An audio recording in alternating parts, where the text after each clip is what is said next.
दोस्तों मैं हूँ राम प्रवेश और आप देख रहे हैं आरपी रिसर्च एंड टेक। दोस्तों हमारे पास आज फ्लिपकार्ट ने 2 प्रोडक्ट भेजे, उनकी अनबॉक्सिंग और रिव्यू करना है। दोस्तों पहला प्रोडक्ट तो ये है, अच्छे से पैक करके भेजा है, देखिएगा दोस्तों। अगर चैनल सब्सक्राइब नहीं किया तो ज़रूर सब्सक्राइब करिएगा।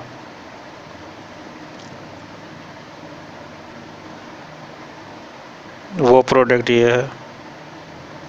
दोनों प्रोडक्ट को अच्छे से पैकिंग करके भेजा है फ्लिपकार्ट ने। दोस्तों वीडियो को देखिएगा और सब्सक्राइब नहीं किया तो प्लीज़ सब्सक्राइब ज़रूर करिएगा। वीडियो पसंद आया तो लाइक भी ज़रूर करिएगा। इसमें मोबाइल चार्जर है, चार्जर भेजा था दोस्तों फ्लिपकार्ट ने, जो फ्लिपकार्ट खुद ही अपनी कंपनी का चार्जर बनाती है।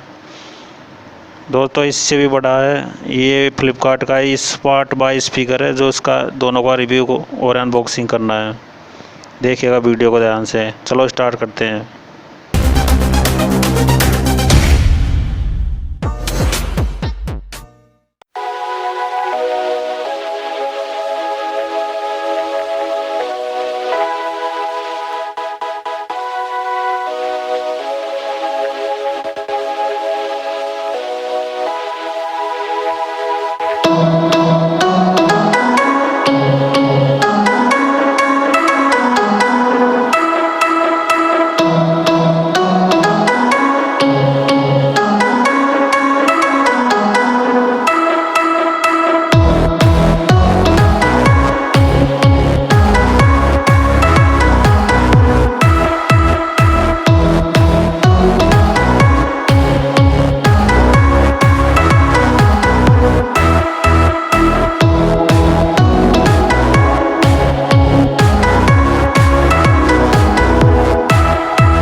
वेलकम बैक दोस्तों। अब मैं दूसरे प्रोडक्ट के बारे में बताने जा रहा हूँ। इसकी अनबॉक्सिंग करूँगा मैं। आप ये फ्लिपकार्ट के द्वारा भेजा गया प्रोडक्ट है, आज ही मेरे को मिला है। अब मैं इसकी अनबॉक्सिंग करने जा रहा हूँ। इसका रिव्यू, प्राइस, साउंड टेस्ट सारी चीज़ों के बारे में बताऊंगा मैं आपको। अगर चैनल सब्सक्राइब नहीं किया तो सब्सक्राइब ज़रूर करिए और वीडियो को लाइक कर दीजिएगा। चलो स्टार्ट करते हैं।